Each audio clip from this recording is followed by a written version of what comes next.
Well, welcome back to Brands Hatch, or welcome along if you didn't join us earlier for qualifying. We've got round 5 of the 2023 Ferrari Challenge UK coming up very soon. Around what is the Brands Hatch Indy circuit today, we move to the slightly longer configuration of the Grand Prix circuit tomorrow. 30-minute race coming up for you, the 5th race of the season, in what are pretty warm and humid conditions here at Brands Hatch. The track temperature for qualifying was 48 degrees. It remains at that now. 25 degrees is the air temperature, and it's fairly humid out there as well. 62% humidity. Still that light breeze that we had over the course of the day. So we've got the cars heading out onto circuit. So before we see the cars line up on the grid, let's look back at what happened last time when we were at Alton Park in Cheshire.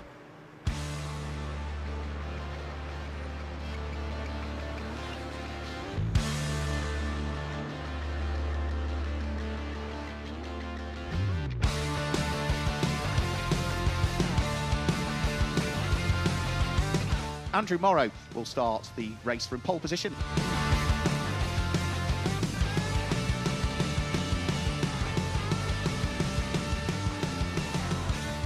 Sickins has picked up the lead of the race.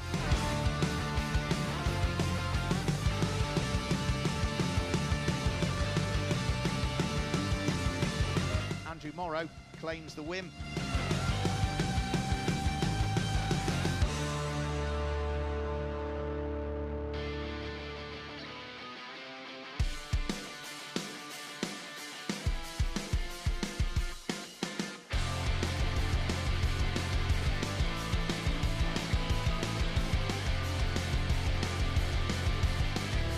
Carl Cavers, as he crosses the line, sees him go towards pole position.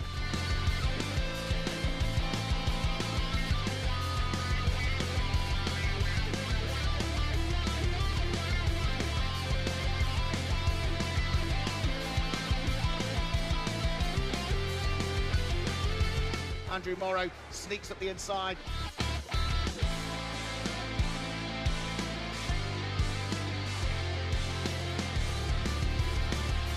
Sickins wins round 4 at Alton Park.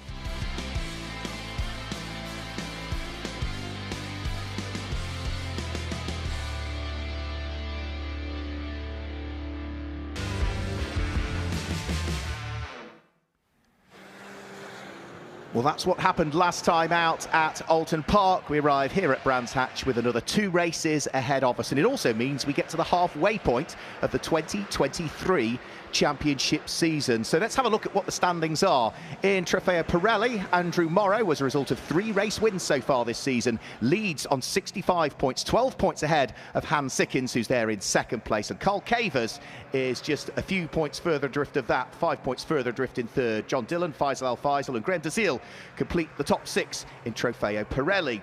However, that's the Trofeo Pirelli standings. What's going on in Coppa Shell? Well, in Coppa Shell, because of such a strong start to the championship season, 4 wins out of 4, sees Paul Hogarth topping the championship standings on 68 points. 22 points behind him is Paul Simonson, with Jonathan Satchel not that far away either in 3rd position. Stuart Marsden, Chris Smith, Paul Rogers wrap up the top 6 in the Coppa Shell standings.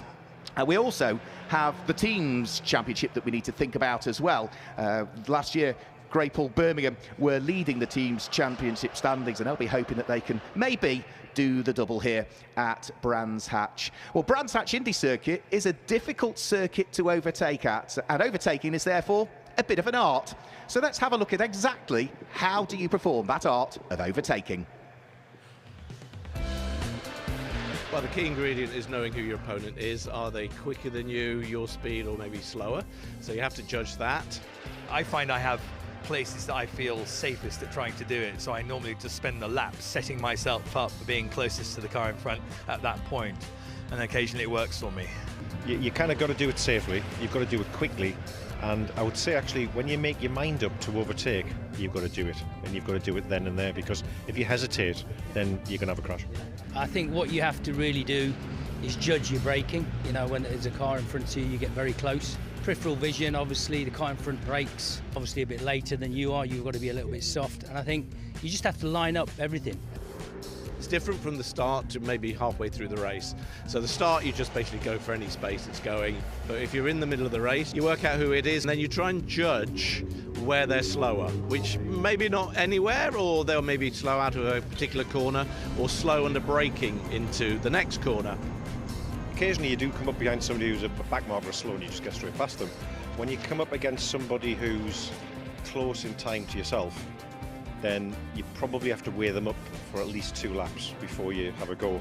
And you kind of try and set up the corner you're going to pass them on 3 or 4 corners before. You really have to think ahead and think about it. I think it depends who's in front of you, you know, and then you have to judge and watch where they are and what they're doing. Obviously, I've got a radio. The team are telling me what's going on. Then you've got to kind of maybe dodge once or twice, and it puts the other driver off, and it makes them defend. And when they defend, they lose time on the exit, which is when you can gain time, get up next to them, and possibly get past them on the next corner. I think I'm learning more this year from being a better defender of someone trying to overtake me. I had a really good battle with Simpson in the last race, and it's lovely battling with him because you know he's absolutely not going to knock you off the circuit, which is a very reassuring way to approach these things. It's making sure, really, that you make the overtake manoeuvre count, and also hopefully they're aware that where you are and that you're doing it. I mean, it's a fantastic feeling, of course. It's great. And then obviously you've got a guy who's very, very close to you, putting pressure on you. And so you've really got to then focus on trying to pull away. At Silverstone 2 years ago, I took Paul Rogers 1 lap and Paul Simpson the next lap, got into 3rd, and it was elation. And yeah, it's a great feeling.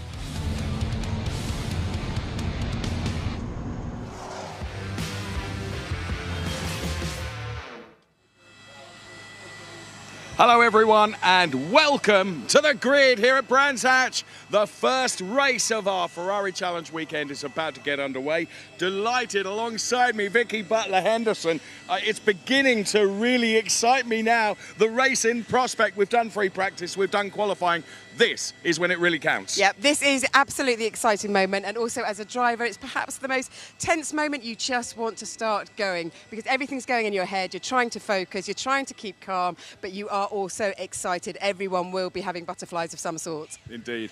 Now we're going to talk to as many drivers as we can on the grid, of course. I understand you're off to find Peter Hunter, who'll be going from the 7th row of the grid, and of course it's Peter's first year in the challenge, so yep. Very much looking forward to hearing from him. I thought I would speak to a newbie this year. Now, this man who's just disappeared is Ollie Webb. So Ollie, but need to see Ollie because Ollie is an awesome racing driver in his own right. Peter, so this is your first year. It is. Yes, and you are starting from row 7. And the first time you raced at Brands, I'd say you're doing a pretty good job so far.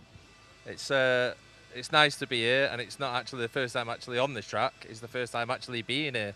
I've never actually stepped foot on Brands Hatch. Sum up for those who have never driven a Ferrari race car what it's like in here. Hot. No, exhilarating, hot, but more than that, it's the camaraderie between the drivers.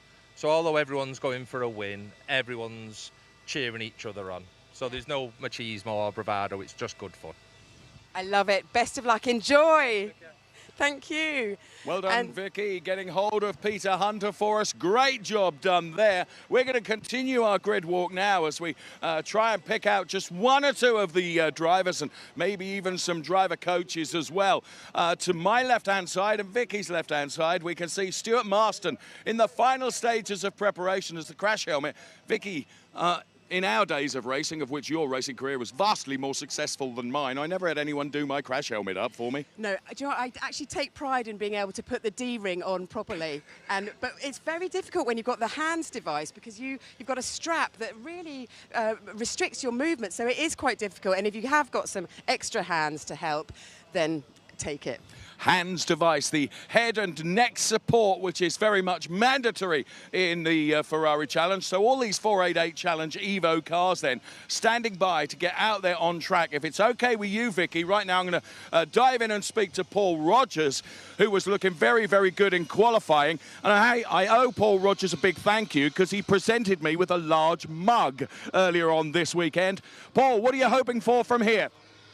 Well, I'm on the inside. There's 2 right-hand corners, so it's not a bad place to be. As long as John Dillon gets away, I'm going to tuck up behind him, and hopefully I'm going to leave Paul Hogarth out to dry on the left-hand side, but you never know. We wish you the best of luck, Paul Rogers, then. Great to see him back here on the grid. And, of course, it is very, very competitive across both Coppa Shell and Trofeo Pirelli. So should be reminded that we have two categories of cars in the 488 Challenge Evo driving in the same race, Vicky. Yep. Identical cars, it's just up to the talent to see who wins. And of course you can be in Coppa Shell and win outright. It has been done one time, but all eyes will be throughout the grid. It will be fantastic. There is somebody very special on the grid that I think we need to see. Oh, absolutely. When we're talking about winning, as of course we do with Ferrari, with a regular abandon, no more so successful than, of course, at the Le Mans 24 hours this year. We were there, of course, with a special Ferrari Challenge race, but of course, in the hypercar, Vicky, what a weekend that was. Oh, it was a very, very special weekend, and a man who I am crowning King of Le Mans, James Calado. James, how are you reflecting on your win a couple of weeks ago? Still not over it, to be honest. It's still not really sunk in. It's nice to be at a racetrack with no pressure. This is quite important. But no, it was an amazing win. 50 years, since Ferrari were last in the top class. To come back in our fourth race and to win Le Mans was an amazing achievement for the team. So chuffed. And I know that there were big celebrations within Maranello. Can you tell us a little bit about those? Yeah, probably only just sobered up, to be honest. It's been crazy, but no, we did an amazing parade. We went through the streets of Maranello, through all the factories, the F1 guys and the GT side. So all the employees came out, all the fans, Tifosi, quite emotional. It's great to see them all in red, and we got Monza next, so we'll try and do the best we can there. Brilliant. Thank you so much. On behalf of everyone, well done. Thank you. Oh, well done, James Calado. Oh, Vicky, that was such, I have to say, being there as well. I think it was the sunshine, it was, of course, the success, but everything about Le Mans this year was so very special. Got to bear in mind, we had 70 Ferrari Challenge cars on the Circuit de la Sarthe. What a weekend that was. Yeah, and for the race as well, to celebrate its centenary, everything was going off.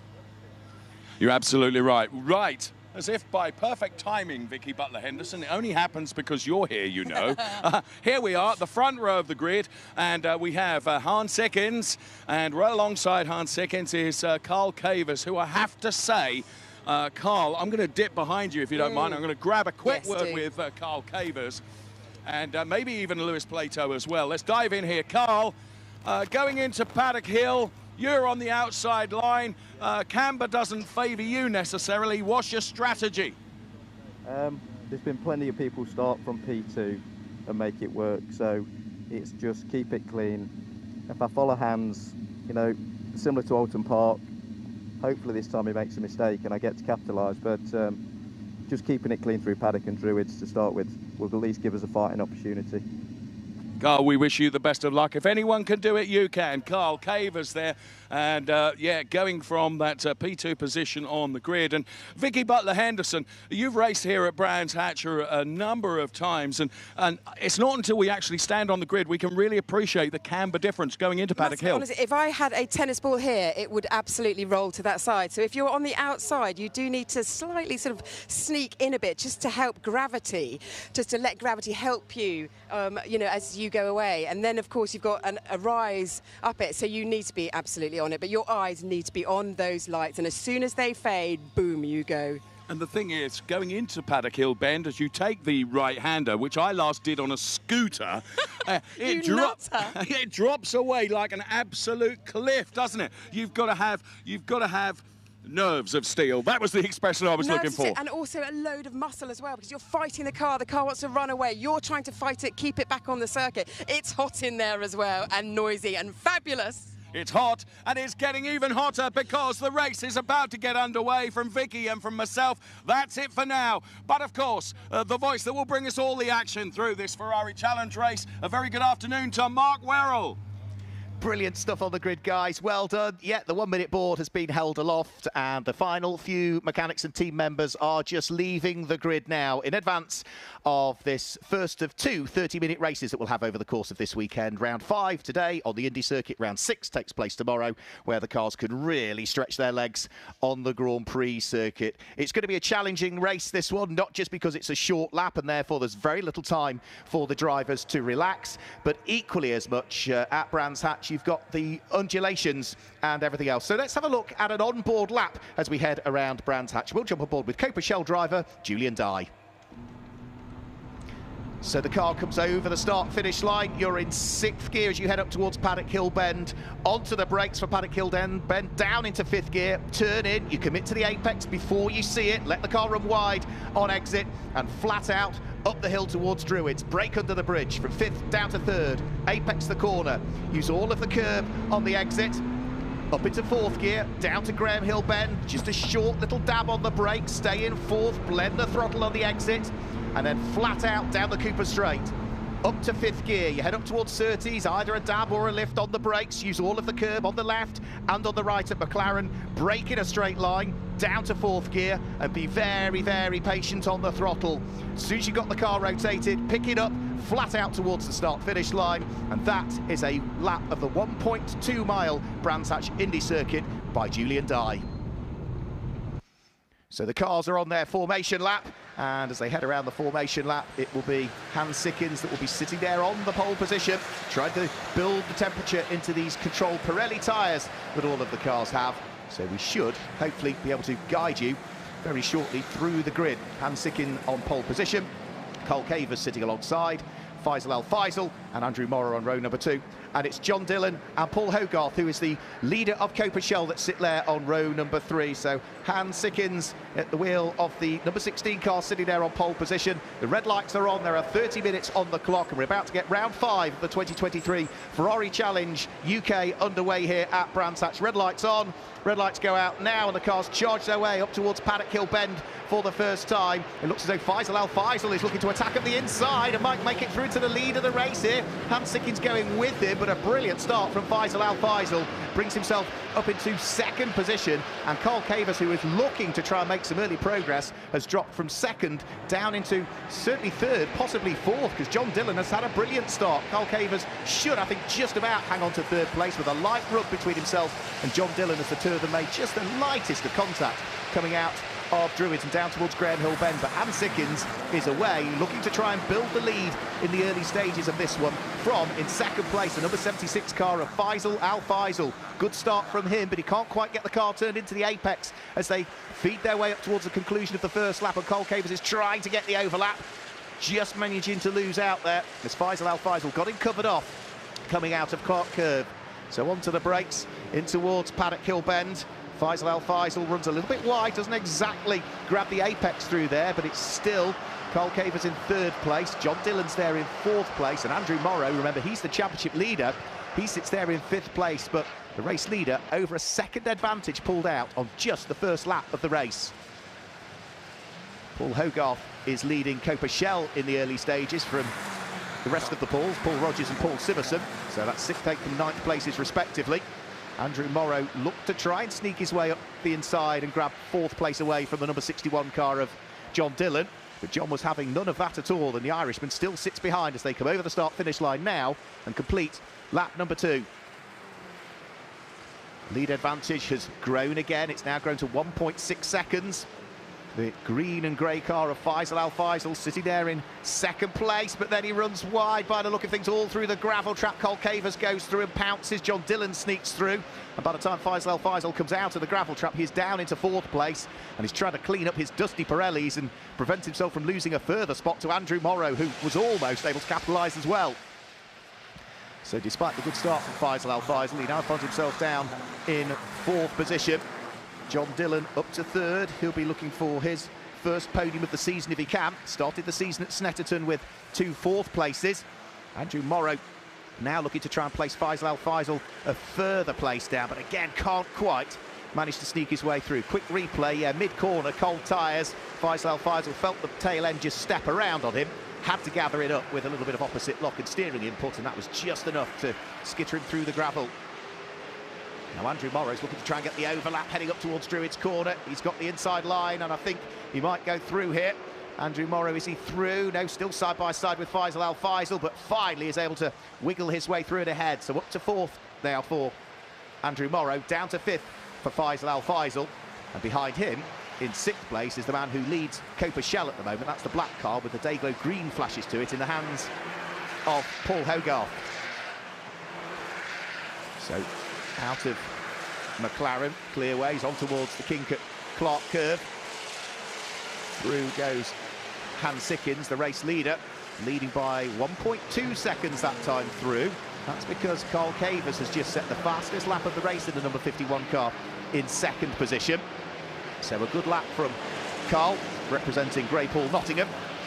But out front, it is Hans Sickens for HR Owen that leads the way at this stage. Now, downhill in towards the braking area for Graham Hill Bend come most of the front runners. The number 6 car still leading Coppa Shell Paul Hogarth. The good thing for Paul Hogarth is that whilst he sits there in 6th place, he does have one of the Trofeo Pirelli cars sitting behind him, which is Graham Dazil. So Graham Dazil at the moment is acting as a little bit of a buffer, really, for Paul Hogarth. He'll be more than pleased with that.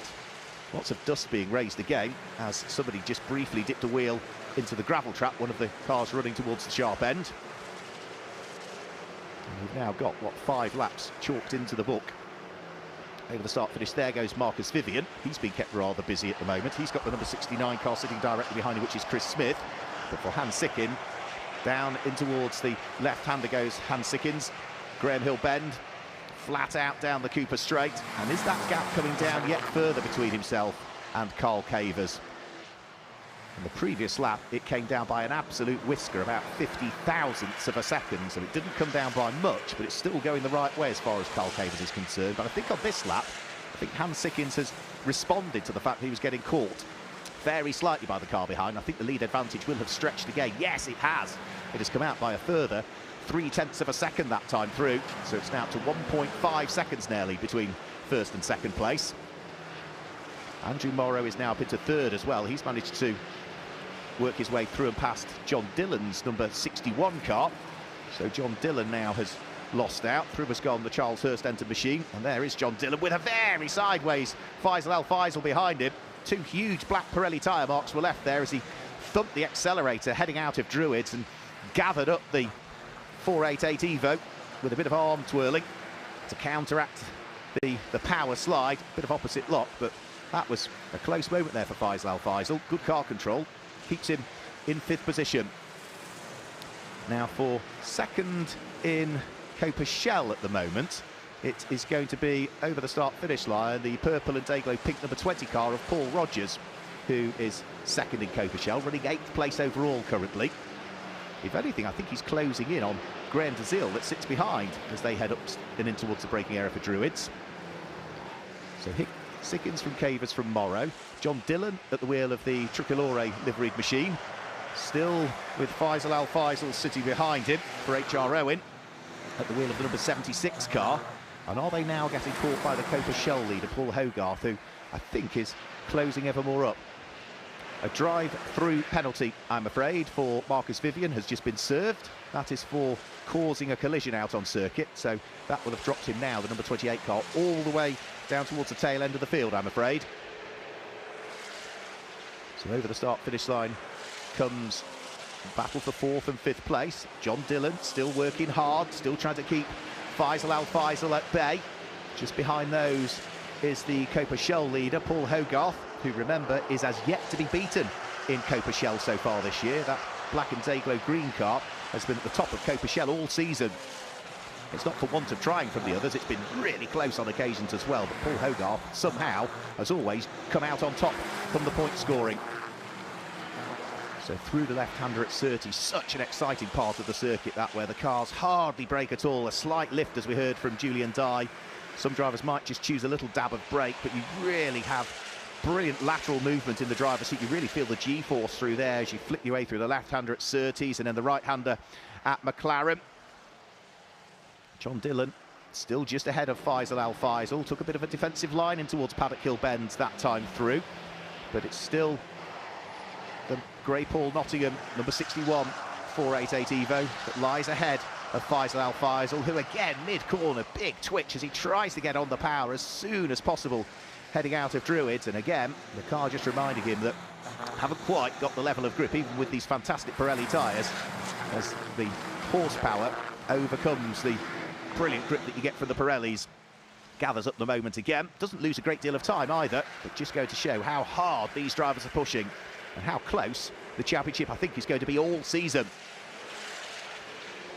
Now, race leader is now already on to lap number 11. We've still got 21 minutes of this race still to go. John Dillon still just half a second up the road from Faisal Al Faisal. Good fight further down through the order as well. Is Jonathan Satchel? We've had a spin, I'm afraid. And that looks like that's Julian Dye that's pointing in the wrong direction. Again, you have to be so patient getting on the throttle coming out of Clark Curve. And I think Julian probably just got caught out there. So the car pointing in the wrong direction. And at the moment, I think is just about to fire its way back into life and rejoin the track, but he will have dropped now down to the very tail end of the field as a result of that. Now, I was about to say we've got a good fight going on further down through the order. This is for 7th and 8th place in Coppa Shell. Jonathan Satchel in the black car with the Italian flag emblazoned down the centre of it, coming under big pressure from the blue and day glow yellow machine, number 15 that sits behind, which is Stuart Marsden. So these two having a good fight, and for Jonathan Satchel and Stuart Marsden, they are 3rd and 4th respectively in the overall championship standings in Coppa Shell at the moment, so they are probably a little bit further down through the order than ideally they would have wanted this weekend. Made the championship points work as well as Jonathan Satchel sneaks up the inside there. Oh, sorry, Stuart Marsden sneaks up the inside of Jonathan Satchel, I should say, rather, and takes the place away. So Stuart Marsden now up into 14th position overall. That will put him 7th in Coppa Shell, and that would net him 2 championship points, because it's 15 for the win, 12 for second, 10 for third, and so on. It diminishes down through the order as we reach the point of the first third of the race now having gone. So 20 minutes remain, and Sickins still leading the way by an ever-increasing 1.8, almost 1.9 seconds now. The best of the fights towards the front is still between 4th and 5th place. John Dillon still having to work overtime here at the wheel of the number 61 car to try and keep Faisal Al Faisal at bay. Ever edging closer to them is the number 6 machine of Jonathan Hogarth, who has still got the yellow and red machine of Graham Dazil sitting behind. And then after Graham Dazil, the next of the cars is going to be the number 20 car of Paul Rogers. Now, he is 2nd in Coppa Shell and is currently running 8th position overall, car number 20. His is the purple car with the pink flashes to it. Now, Carl Cavers is slowly getting caught in 2nd place. The number 51 car heading up towards the braking area for Druids. Andrew Morrow, the championship leader, edging ever closer to him. The gap between the pair of them was 2.1 seconds. But I think that was probably as a result of a little bit of traffic that was needing to be dealt with. So I think Carl Cavers this time has had a better run through the traffic, and therefore the gap 2nd back to 3rd that had been diminishing, I think will open back up again over the course of this lap.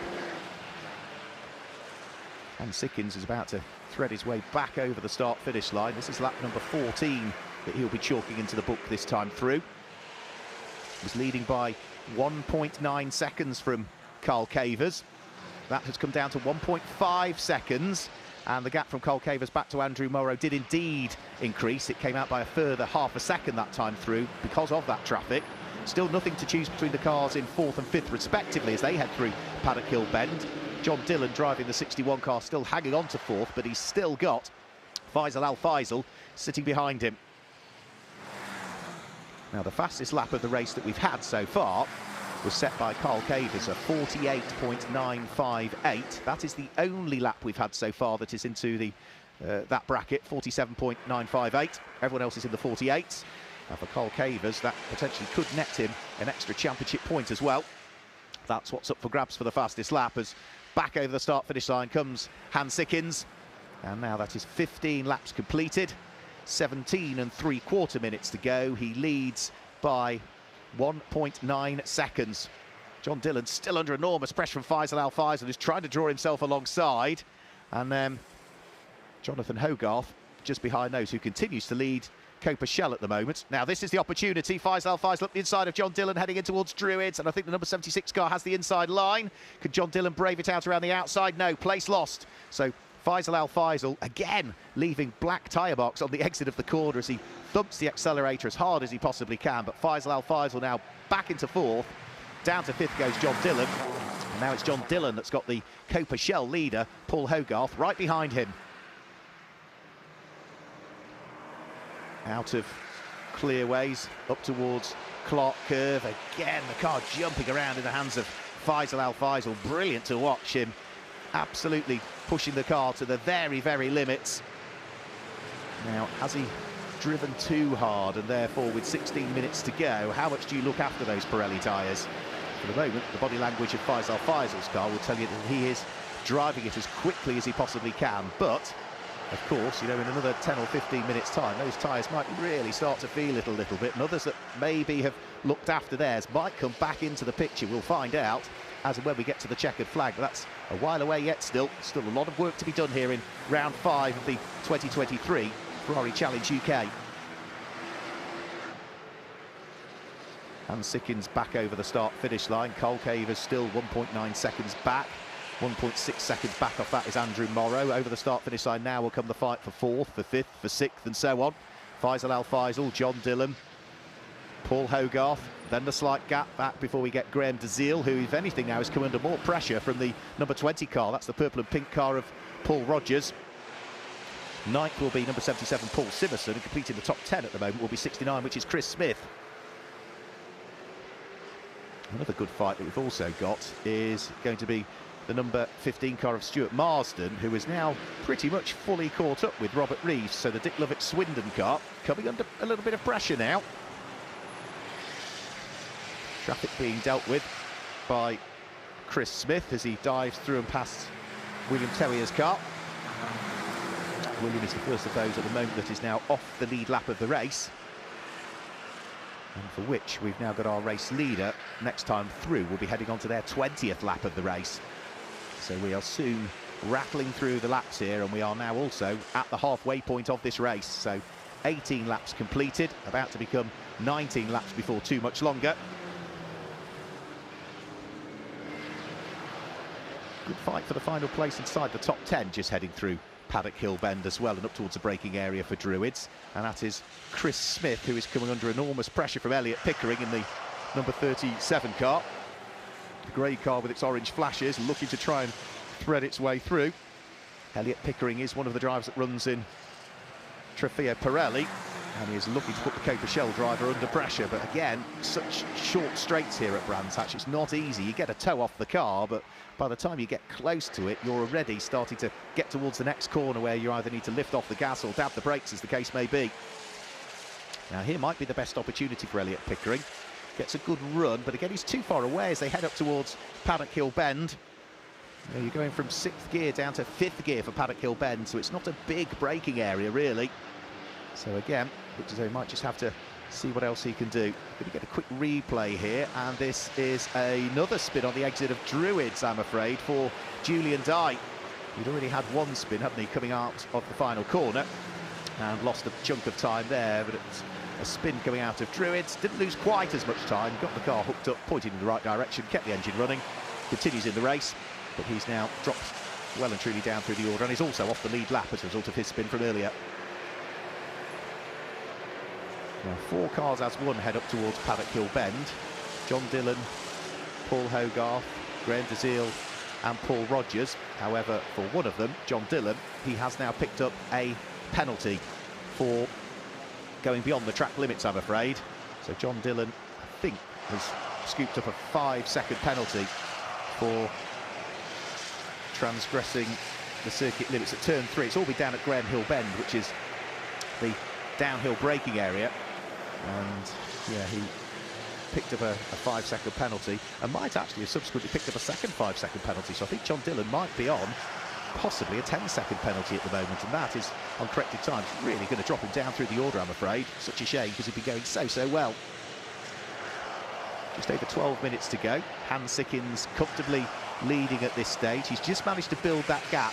It was hovering around 1.9 seconds. It's come down to about 1.7 in the last few laps, but that's more than under control. A little bit of traffic potentially that may well have affected that gap between himself and Carl Cavers, who is now also having to deal with some slower cars to weave his way through and past. So for Hans Sickins, I suspect any time that he lost on the previous lap will be gained again on this lap, whilst they work their way through and past the back mark, which is Jonathan Satchel, running in 8th place in Coppa Shell. So lead 3 go through and ahead of Jonathan Satchel.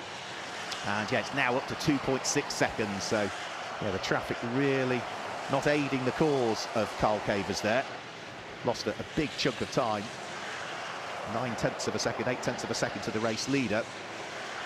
And hasn't really fallen into the clutches of the number 4 car of Andrew Morrow, the red car with the white stripe down the centre of it.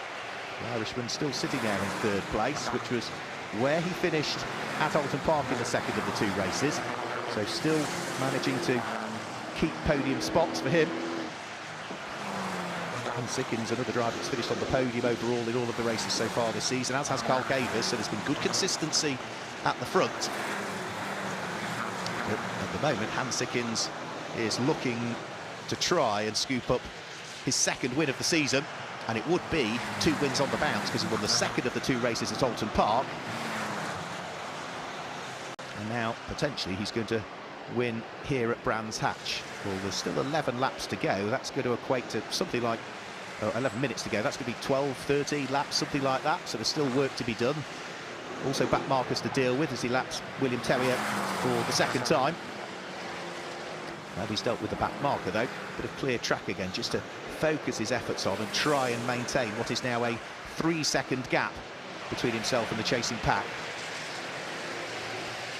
John Dillon, remember, had picked up a 10-second penalty for transgressing circuit limits. With the 61 car is now having to cling on to 5th place because Paul Hogarth, who continues to lead Coppa Shell at the wheel of the number 6 Ferrari 488 Evo, is hot on the heels of John Dillon. Graham DeZiel in the red and yellow car isn't too far away, and you get the very distinctively liveried car of Paul Rogers, the number 20 sitting behind his purple and pink machine. Not too far away. They're the 4 cars that are just heading out of Paddock Hill Bend now and up towards Druids. Paul Hogarth, I think, will still be quite content to sit there in 6th place. He might have caught John Dillon, but he has always had, Paul Hogarth, that buffer behind him of Graham DeZiel, who runs in Trofeo Pirelli. So he's never really been under attack from a car behind that's going to potentially take away his lead in Coppa Shell.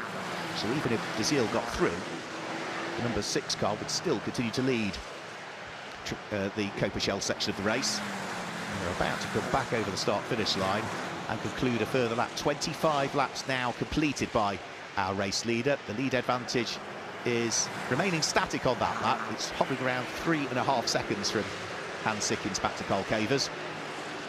And Andrew Morrow, equally in 3rd place, is not making any inroads. So the best of the battles is really for 5th, 6th, 7th, 8th place, and that's the quartet of cars that are heading round through Druids now.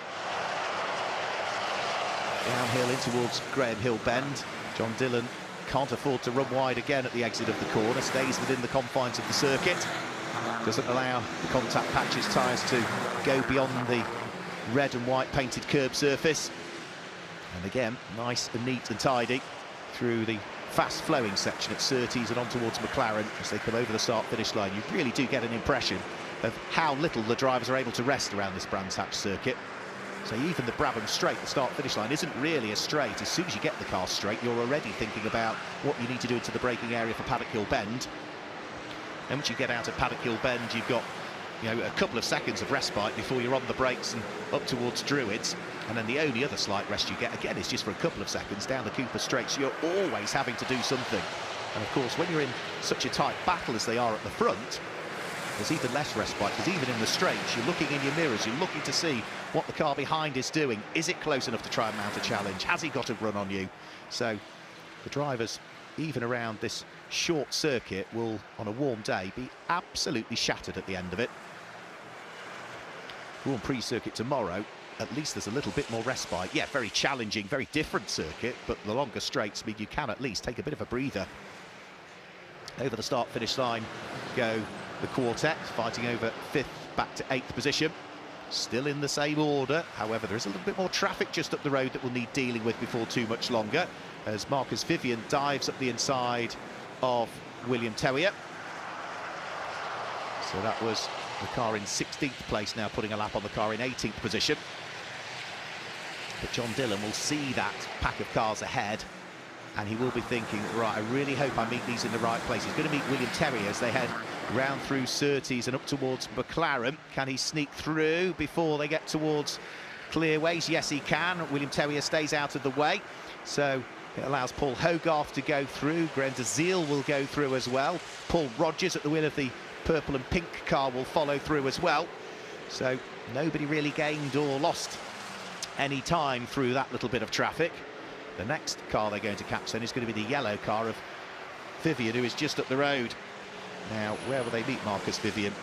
It's not going to be until probably the end of this lap at the moment, because there's just enough daylight between the 28th car of Marcus Vivian and the pack behind, so it'll be the end of this lap again, I'll think, and that will be a big sigh of relief for John Dillon. He's not going to meet it through Surtees and McLaren.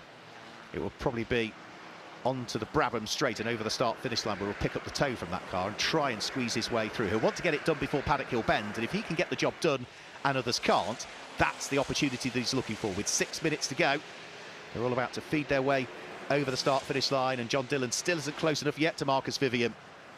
So into the braking area for Paddock Hill Bend. Back out of the left-hander and starting to go uphill, and John Dillon now, yeah, just getting a little bit defensive that time on the run in towards Druids Corner. He could see that Paul Hogarth was not that far behind. Graham DeZiel is right with them as well. Down in towards Graham Hill Bend, and then back along the Cooper Straight, and still not as yet Marcus Vivian is within touching distance for John Dillon. So even though they're going to place a lap on him, it's taken them, you know, the best part of 3 or 4 laps to even halve the gap. And even this time, is John Dillon going to be close enough? Yes, he is. Exiting this time at the pit lane entry, Clark Curve, he's able to get his way through and past Marcus Vivian. Then Marcus Vivian will blend out of the throttle a little bit on the straight. Paul Hogarth goes through. Can Graham DeZiel make it through before Paddock Hill Bend? Yes, he can, because Marcus Vivian does the sensible thing as a driver, obeys the blue flags, lets the quicker cars come through. And also then, Paul Rogers takes the opportunity to sneak through as well. So all 4 still absolutely together, and still more traffic to deal with just up the road for John Dillon. It's going to be a busy end to the race for John Dillon, this. Bearing in mind he has also got those time penalties hanging over him, which will affect his overall race time in the end. The next 2 cars they're going to come up against will be the 66 of Julian Dye and William Tewier, who are actually fighting for position. They are fighting for 10th and 11th in Coppa Shell, 17th and 18th places overall. 4.5 minutes just under to go. John Dillon now starting to get a little bit worried about where he's going to meet this traffic.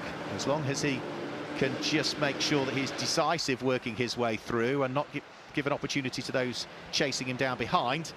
Again, Paul Hogarth so late on the brakes at the wheel of the number 6 car heading into the braking area for Druids Corner. But for the driver representing Stratstone Manchester, he's more focused on just making sure he maintains this brilliant start to the season that he's had in Coppa Shell, having won all of the races so far in Coppa Shell, and is lying there 6th overall, but top of the Coppa Shell competitors.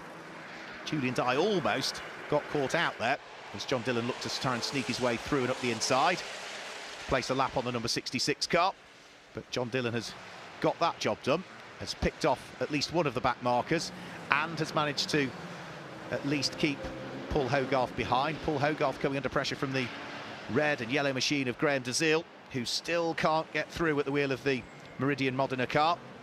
And now more traffic to deal with as Jonathan Satchell moves neatly out of the way and allows the quicker cars through and past. Now Graham DeZiel's going to have to go around the outside of Jonathan Satchell here at Graham Hill Bend if he wants to make it stick. Jonathan Satchell didn't quite really realise, I don't think, where the car was going to go. Probably not helped by the fact that the mirror on the driver's right-hand side has been folded round on the number 7 car, so he hasn't got clear visibility on that side. You can see the mirror facing forwards rather than back at the driver, so lack of visibility there. Certainly wouldn't have aided Jonathan Satchell knowing where the car was, because Graham DeZiel was on his outside, so he just simply wouldn't have seen him. We've only got 2.5 minutes to go now. The lead advantage that was 2.8 seconds has come down to 1.9 seconds this time through. So Carl Cavers is pushing hard. But this battle for 5th, 6th, 7th and 8th has been brilliant all the way through. The traffic over the course of the last couple of laps has just interrupted it slightly, because John Dillon and the Coppa Shell leader, the number 6 car of Paul Hogarth, the black and green machine, have had a better run through the traffic. So Graham DeZiel has just been dropped by them very, very slightly. And I'm not sure he's going to have enough opportunity to fully catch back up once more. And that's a good thing for Paul Hogarth, because not only has he still got that buffer of a Trofeo Pirelli car behind him, but he's also now not under pressure. He's not having to look at what Graham Desile is doing now. So for Paul Hogarth, it's been the perfect race, really. Likes to flag victory potentially in Trofeo Pirelli, and another top 6 overall. I think his best overall result has been a couple of 5ths. He's had a couple of 6 already, and he's about to replicate that feat here. With a minute and a half to go, our race leader will be heading on to the penultimate lap of the race very shortly. Down the Cooper straight goes the number 61 car of John Dillon. Still with Paul Hogarth not too far behind. Still think it might be, it's certainly a 5-second penalty. I think it might be a 10-second penalty for John Dillon. Add 10 seconds to his race time, and that is going to drop him to something like 11th. He's running 5th on the road at the moment. I think it would drop him down to 11th the way things stand. And if John is aware of that, which I'm sure he will be over the radio, he'll be being told to keep pushing, keep pushing, keep pushing, build as much time as you can on all of the cars behind, because anybody that was within 10 seconds of you is going to get a place. If you are 10 seconds ahead of some of those cars behind, you'll maybe not lose quite as many places. But for our race leader, Hans Sickens, he is on to his last tour of the Brands Hatch Indy circuit. Stuart Marsden is the car that lies ahead of him. I don't think he's going to catch and pass that back marker before the end of the race. So Stuart Marsden running in 11th place will be the last of the cars on the lead lap. And certainly is for the moment, but for Hans Sickens, downhill in towards Graham Hill Bend, accelerating his way out of the corner and down the Cooper straight. Hans Sickens so far this season has had 1 win, a couple of seconds and a 3rd, but it looks as though he is about to add to the tally of wins this season. And as he heads out of the final corner and over the start-finish line where the checkered flag is ready to fly, it's going to be a 2nd win of the season and 2 on the bounce now for Hans Sickens. He wins round 5 of the 2023 Ferrari Challenge UK from Carl Cavers in 2nd place, and Andrew Morrow, who was only 3/4 of a second back in the end, in 3rd position. Brilliant run from Hans Sickens, a lights to flag win from him. Faisal Al Faisal should come through and finish in 4th place. Paul Hogarth, I think, will ultimately finish in 5th position. And looks as though John Dillon has had a problem and has maybe lost a couple of places in the closing stages of this one, because he came through over the start-finish line in 7th place. Let's have a quick look. Yes, 7th place. Is he going to hang on to it on corrected times? I think that's where he will end up. Paul Hogarth, however, will also be the winner of Coppa Shell, as everybody else feeds their way over the start-finish line, including Elliot Pickering. Well, brilliant battles all the way through. A win for Hans Sickens at the wheel of the number 16 car. It will be a win in Coppa Shell for Paul Hogarth. So to confirm the results then, Hans Sickens, Carl Cavers and Andrew Morrow, the top 3 in Trofeo Pirelli. Paul Hogarth, Paul Simonson and the number 69 car, which will be Chris Smith, the top 3 in in Coppa Shell. With Paul Hogarth there being the number 6 car, the winner of Coppa Shell, and that keeps his stranglehold on the championship. 5 races in and 5 wins in Coppa Shell for Paul Hogarth. That puts him in a very, very strong position indeed. So the cars all making their way in towards the pit lane. We will get some reaction from the drivers down there, and we will also very shortly be able to confirm the results for you as well for what was a brilliant first of 2 races this weekend that we have in the Ferrari Challenge UK here. We'll do it all again tomorrow with free practice and qualifying, ready to set the grid ahead of tomorrow's half-an-hour race. But of course the cars and the drivers will be stretching their legs ever more on the infamous, daunting, challenging Brands Hatch Grand Prix circuit tomorrow. So something very, very different indeed. And of course the Grand Prix circuit isn't used that much, so for many of the drivers it's one of the few opportunities they get to race on the Grand Prix circuit. It also means, because it's not used much, there's not a lot of rubber that's laid down on it, so it does just take a while to green up to get the circuit to where you need it. So free practice tomorrow will be quite critical to try and lay some Pirelli rubber down around the track. So out of the car, you can see there Paul Hogarth punching the air with delight. He looks very, very pleased indeed with his efforts. Hans Sickens receives a congratulations from Ben Barker. Ben a very quick racing driver in sports cars in his own right. And just about to rehydrate as well. Carl Cavers comes over to congratulate Hans Sickins on what was a busy old fight. But for Hans Sickins, that is a good haul of points for him. He was only 11 points adrift of Andrew Morrow coming into this weekend. And Andrew Morrow finishing third, Hans Sickins finishing in second place. That will, Hans Sickins winning. That will close the gap by 5 championship points. There's Fulvio Musi chatting away to the driver that he coaches, Paul Hogarth.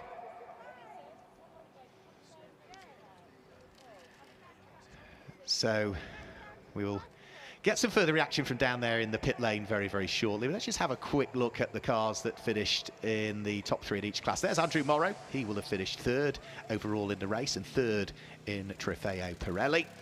That's the man who leads the championship. Second went the way of the number 51 car of Carl Cavers, starting from the outside of the front row of the grid. Dropped down to almost fourth in the early stages, but clawed his way back to second place. But it was a lights to flag win in Trofeo Pirelli for Hans Sickins, his second of the season. That was Trofeo Pirelli. How about we look back at Coppa Shell, the number 69 car of Chris Smith, finished third in Coppa Shell. Good result for him. Second in Coppa Shell was the number 77 car of Paul Simerson. He seems to have made a bit of a habit of finishing second in Coppa Shell, and the win in Coppa Shell for the 5th time this season went the way of Paul Hogarth, who will be absolutely delighted with that. So those are the quick slow-mo shots of our top 3 in each of the categories, and whilst the cars are now being pushed back into their garages, let's head you back down to the pit lane and Vicky Butler-Henderson.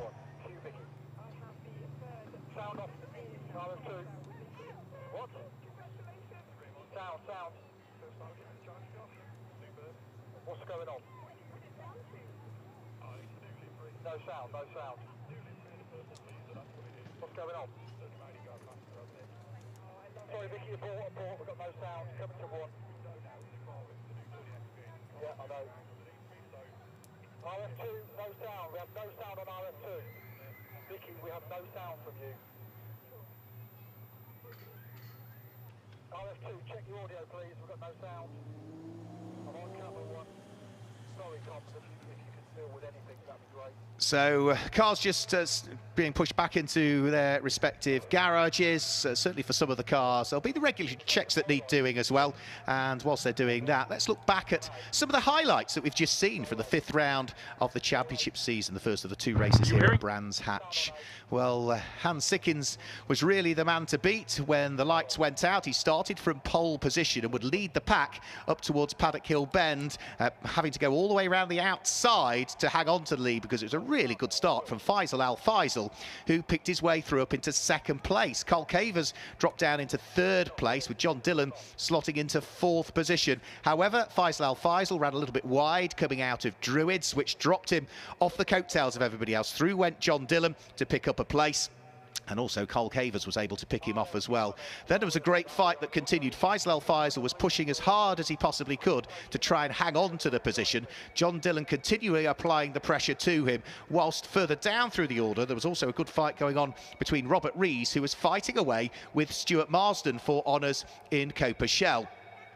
Further down through Coppa Shell, we already had 1 spin for Julian Dye. He had a 2nd spin as he was exiting out of Druids and lost a raft more time. Then, of course, we had the back markers that needed dealing with. Jonathan Satchel was met by the chasing pack, stayed out of harm's way as everybody else was able to carve their way through. But for Hans Sickins, he would come over the start-finish line and claim his 2nd win of the season, meaning he's finished on the podium in every single race so far this year. He'll be very, very pleased indeed with his efforts in that one. It also leaves him in a handy position when it comes to the championship standings. Andrew Morrow still leads the championship on 75 points, but Hans Sickins is now just 7 points adrift in second place, and a further 7 points off that in third is Carl Cavers. Faisal Al Faisal is now 4th in the championship, ahead of John Dillon, Graham DeZille and Elliott, or Andrew Pickering, as it's shown there on the graphic. That's the top 6 places in Trofeo Pirelli. And then if we look back at what is going on in Coppa Shell as well, because that is a separate championship within the championship, we should be able to hopefully get some updated points on that one to show you very, very shortly indeed. And it will still be Paul Hogarth that's leading the way. He has extended his lead advantage now, 26 points. He leads by Paul Simonson, who's there in second place, and Jonathan Satchell is in third place. Stuart Marsden, Chris Smith and Peter Hunter complete the top 6 in Coppa Shell, in what is always a very hard-fought category as well. But Paul Hogarth again coming out on top. He really has been so consistent over the course of this season. So the track is being cleared, and we will await hopefully some further reaction from down there in the pit lane very shortly. We can see, say, the winning cars in each one of the categories are now not pushed back into their garage. They go for technical checks, such is this championship, the way that it is organised, just to ensure that everything is as it needs to be. And whilst they are heading in towards the technical checks, let's go back downstairs to the pit lane and Vicky Butler-Henderson.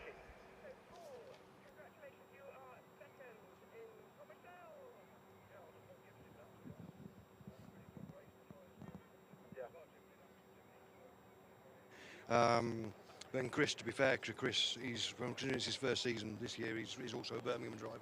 He pushed me all the way, to be honest. I had to defend from him a few times. I thought, well, hold on, what's going on here? And then trying to catch the other guys towards the end, but tyres were just, every time, it was just every corner nearly, sort of back end was going around. So you had to be relatively careful. But yeah, I'm obviously unlucky to Paul, who got puncher at the end, I think. So I've got a gift, but I'll take it. Good things happen to good people. Indeed they do, and you would have been on the podium anyway, but congratulations. Thanks very much. Cheers. Take care. Great stuff. And now to Dave. So ready for the podium here at Brands Hatch. Well, of course, 2 podiums. First of all, in time-honoured tradition in the Ferrari Challenge, it is Coppa Shell taking his first podium. Big it up for Chris Smith, who is here. Well done, Chris. Taking P2, who Vicky was speaking to just a moment ago, Paul Simonson.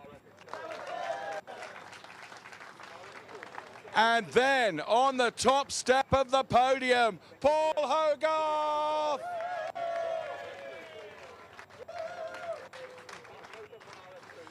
And the trophies will be presented by the Managing Director, Regional Manager of Ferrari North Europe, Mr. Francesco Barley.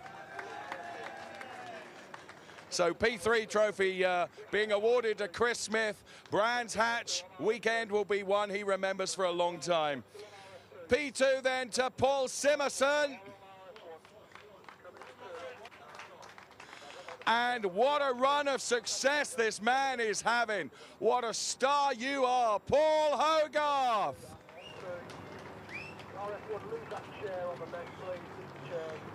Let's steam in and have a quick word with Paul Hogarth here. My friend, I don't know what it was in the closed season that you were drinking or taking, but it has worked for you. Special K. Well done. Another excellent race. Unbelievable. So good. I'm really pleased. Yeah, nice start, clean start, but I was, had to keep about it all the time. And one little mistake around here, you're in trouble, aren't you? But I think in Italy, they call this pocarissimo. You're right. Yeah. Oh, well done you. So there we are then. But of course, we need our dealer here, our representative from Stratstone, Manchester as well, as Francesco Barley will present David Richards with the trophy. And of course, everyone poses for the photographs before all the festivities will begin live here in Brands Hatch as David makes his excuses very politely. The top 3 on the top step of the podium then. A great photo of Paul Hogarth, Paul Simonson and Chris Smith, his first podium. Absolutely wonderful celebrations. And I have to say, Chris Smith, not only a great driver, but a good aim with the old champers as well. Well done, sir. Paul taking a huge slug of it, as was necessary. So there we have it, our Coppa Shell podium done and dusted. We get the appropriate people in to clean up all the detritus and mess that has been left by those very excited racing drivers. And of course we'll bring you our Trofeo Pirelli podium just as that is being readied, Vicky. As is always the case, what you need here is me with a mop. 3 big mops would be great. You should see the state of our cameraman. And indeed his lens, I have to say. We've got this fishy look now about us. Absolutely pummeled. I wonder if I could borrow a quick word with Andrew Morrow. Do you think? You go in there and you take Andrew Morrow. He's standing there. Andrew, my love. Hello, hello, hello. How are you doing? Yes. How would you sum up that race? Tough. Yeah, it was physical, very, very warm in the car. Tires started to go off a lot at the end, so you're constantly battling, trying to keep the car on track. But no, it was a good race. Delighted with P3s. We'll build tomorrow and see what we can do. Is it how you expected it to go? Yeah, look, it's exactly what I thought. I knew there's going to be a lot of back markers to try and get through. Got it slightly balled up at the start, dropped a few positions, and had to work my way back up, and then just trying to catch the guys in front. No, it was a good race. Good man, well done. Great stuff. Good, good. And is Carl around at all? Our P2 guy. Well, this is an interesting... you've given me a lot of tasks this weekend, but thus far... being short of build, Carl Cavers is hiding behind Andy Grierson, who's one of our directors. We're going to get on, if you don't mind, with the Trofeo Pirelli podium right now. And taking P3, Vicky has just spoken to him. Give it up for Andrew Morrow. Trofeo Pirelli podium right now. Taking P2, the man that was trying to escape from Vicky Butler-Henderson. Here is Carl Cavers. And to the top step of our Trofeo Pirelli podium, what a drive, and seconds. And our Trofeo Pirelli trophies are to be presented by the factory GT driver and Hypercar Le Mans winner, James Collado. So Andrew Morrow in receipt of his trophy right now to add to his burgeoning collection of trophies. So too, Chris Cavers, who has so many trophies, they have now gone into the conservatory as well. And what a weekend thus far he's had. Hans Seckens then receives the race winner's trophy. Thanks very much to James Collado. And of course, Lucio Vagani is here with the Pirelli trophy also. He is Pirelli Motorsport manager. And Han will probably tell me to go away, but we'll try anyway. Han, you controlled that race, and if I'm honest with you, you didn't look in danger once. I was lucky there was a bit of action, I think, from the start, and then there was a gap, and the gap sort of stayed, so it was nice for me. Well done to you, and of course that gives you big hopes for tomorrow. Thank you very much. Well done, Hans Seckens, then a brilliant job done. Now, of course, we also need to present the dealer trophy to H.R. Owen as well. Our dealer representative is here. Behind every great racing driver, there is a great dealer in the Ferrari Challenge. And Francesco Barli, Managing Director, Ferrari North Europe, making the dealer trophy presentation. And ladies and gentlemen, we give you our Trofeo Pirelli 1, 2, 3.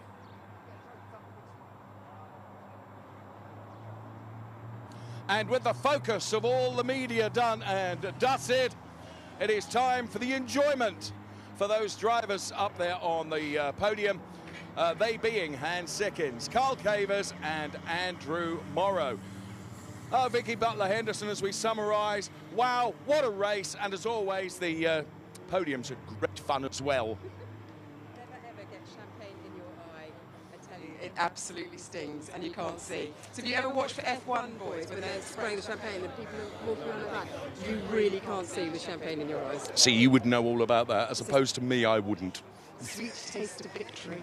Well done. Vicky has always been brilliant today. Looking forward to tomorrow as well. And on that note, let's go back to the unseen but voice of authority up there in race control. It is Mark Werrell. Thank you very much, but how wrong you are. But thanks for the kind words anyway. That's it. We're done for today. Round 5 of Ferrari Challenge UK done and dusted. But we've still got more to look forward to tomorrow here at Brands Hatch.